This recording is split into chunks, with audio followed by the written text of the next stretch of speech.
Hello everyone, welcome to our YouTube channel E lib study for library science. आज हम library and information science quiz 16 करने वाले हैं। अगर आपने अब तक हमारे चैनल को सब्सक्राइब नहीं किया है तो प्लीज़ चैनल को सब्सक्राइब जरूर कर लीजिएगा। तो चलिए आज की हमारी वीडियो शुरू करते हैं। Our first question is according to AACR2 revised edition while transcribing the name of the conference as heading, the term expressing the following are to be retained: number, frequency, date year and place. तो इसका right code क्या होगा?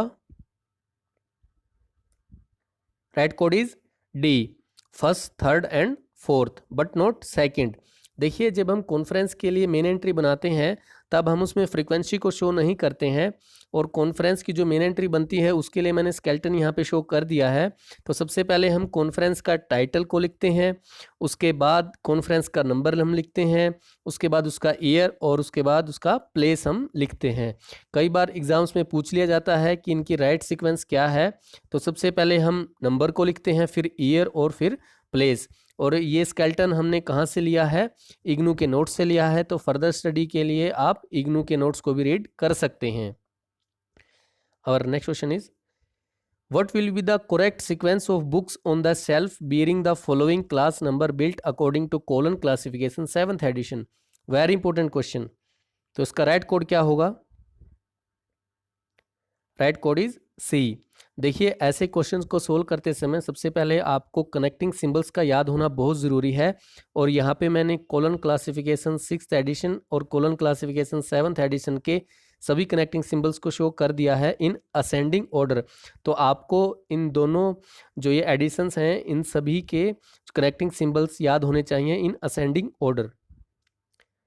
Our next question is feedback mechanism is a part of. तो इसका right answer क्या होगा? Right answer is D, SDI service. और ये SDI है क्या? Selective dissemination of information. और इसको किसने दिया था? HP लूहन ने दिया था। और इस सर्विस के कंपोनेंट क्या क्या हैं? Document database file, user profile, matching, notification and feedback and modification. और यहाँ पे मैंने SDI सर्विस का ऑपरेशनल चार्ट भी शो कर दिया है, जिससे कि आपको इस सर्विस की कंप्लीट वर्किंग का पता चल जाएगा। Our next question is who devise the spiral of scientific method. तो इसका राइट आंसर क्या होगा? Right answer is D, doctor SR Ranganathan. देखिए, जो ये स्पाइरल ऑफ साइंटिफिक मेथड है इसको डॉक्टर SR रंगानाथन ने 2nd edition of 5 law of library science में एज ए चैप्टर यूज़ किया गया था। और इसका रेफरेंस हमने कहाँ से लिया है? इग्नू के स्टडी मटेरियल से लिया है। और यहाँ पे मैंने स्पाइरल ऑफ साइंटिफिक मेथड का जो डायग्राम है उसको भी शो कर दिया है। एग्जाम पॉइंट ऑफ व्यू से काफ़ी इंपॉर्टेंट डायग्राम है। एग्जाम्स में बहुत बार पूछा जाता है इनके जो 4 क्वाड्रेंट हैं उनके बारे में। फॉर एग्जांपल, फंडामेंटल लॉ किसको डिनोट करता है? जेनिथ को। एम्पेरिकल लॉ किसको डिनोट करता है? असेंडेंट को। तो आपको ये कंप्लीट जो डायग्राम है याद होना चाहिए और इसके चारों क्वाड्रेंट भी याद होने चाहिए। Our next question is identify the elements of plus information skill process model. Very important question. तो उसका राइट आंसर क्या होगा? Right answer is B, location. देखिए, जो ये plus information skill process model है ये डेवलप किसने किया था? James E. हीरिंग ने। और 1991 में इसको डेवलप किया गया था स्कॉटलैंड में। और इस मॉडल के जो ये 4 कंपोनेंट हैं, प्लस इसमें P किसको डिनोट करता है? Purpose, L for location, U for use and S for self evaluation. तो आपको इन चारों के नाम याद होने चाहिए। Our next question is BibFrame 2.0 organizes this information into 3 core level of abstraction. Very important question. तो इसका राइट आंसर क्या होगा? Right answer is B, work, instance and item. देखिए, जो ये BibFrame है ये किसका इनिशिएटिव है? लाइब्रेरी ऑफ कांग्रेस का। और जो BibFrame 1.0 है ये कब आया था? 2012 में। और जो BibFrame 2.0 है इसको 2016 में लॉन्च किया गया था। और जो इसके 3 कोर लेवल ऑफ एब्स्ट्रैक्शन है वो वर्क, इंस्टांस एंड आइटम है। और 3 कोर ऑफ क्लासेस कौन सी हैं? Agent, event and subject. और यहाँ पे मैंने BibFrame 1.0 के भी एलिमेंट शो कर दिए हैं और वो कौन से हैं? Work, instance, annotation authority. तो आपको इन दोनों मॉडल्स के कंपोनेंट याद होने चाहिए, एग्जाम पॉइंट ऑफ व्यू से काफ़ी इंपॉर्टेंट हैं ये दोनों model. Our next question is RDF is a metadata model developed by, very important question. तो इसका राइट आंसर क्या होगा? Right answer is D, world wide web consortium. देखिए यहाँ पे RDF की फुल फॉर्म क्या है? Resource description framework.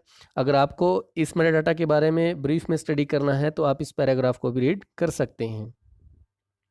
Our next question is OCLC WorldCat launched with DVD ROM in, very important question. तो इसका राइट आंसर क्या होगा? Right answer is B, 1996। देखिए वर्ल्ड कैट जो लॉन्च हुआ था 1971 में, वो serials, photograph, film, audio cassette, sound recordings के साथ लॉन्च हुआ था। और 1975 में न्यूज़पेपर और कंप्यूटर फाइल्स के साथ लॉन्च हुआ था। 1980 में फ्लॉपी डिस्क के साथ लॉन्च हुआ था। 1986 में ऑडियो CDs के साथ लॉन्च हुआ था। 1987 में CD रोम्स के साथ लॉन्च हुआ था। 1996 में DVD रोम्स, 2000 में स्ट्रीमिंग वीडियो और 2008 में ब्लूरे डिस्क के साथ इसको लॉन्च किया गया था। और इसका रेफरेंस हमने कहाँ से लिया है? जो OCLC की ऑफिशियल वेबसाइट है वहाँ से हमने इसका रेफरेंस लिया है। तो आप फर्दर स्टडी के लिए OCLC की वेबसाइट को भी विजिट कर सकते हैं। Our next question is 7 phases of information literacy developed और coined by, very important question. तो इसका राइट आंसर क्या होगा? Right answer is C, Christine Bruce. देखिए इस क्वेश्चन में आपको कंफ्यूज बिल्कुल नहीं होना है। कई बार जो यूजर्स हैं वो इसका आंसर स्कोनल लगा के आएंगे, लेकिन स्कोनल ने जो 7 पिलर ऑफ इंफॉर्मेशन लिटरेसी दिए थे, लेकिन जो 7 फेसेस ऑफ इंफॉर्मेशन लिटरेसी हैं वो क्रिस्टिन ब्रूस ने दिए थे। और यहाँ पे मैंने जो 7 फेस हैं उन सभी के नेम भी यहाँ पे शो कर दिए हैं। कई बार एग्जाम्स में पूछ लिया जाता है कि सेकेंड फेस का क्या नाम है, थर्ड फेस का क्या नाम है, फिफ्थ का क्या नाम है। तो आपको इन सारे फेस के नाम याद होने चाहिए। और मैंने इनके वर्क प्लेस की प्रोसेस भी यहाँ पे शो कर दी है। तो आपको कंप्लीट ये जो डायग्राम है ये कंप्लीट आपको याद होना चाहिए। एग्जाम पॉइंट ऑफ व्यू से काफ़ी इंपॉर्टेंट क्वेश्चन है। Our next question is IFLA change its name international federation of library association by adding an institution in. तो इसका राइट आंसर क्या होगा? Right answer is B, 1976। देखिए IFLA ने 1976 में उसके नाम के पीछे एंड इंस्टीट्यूशंस को जोड़ दिया था।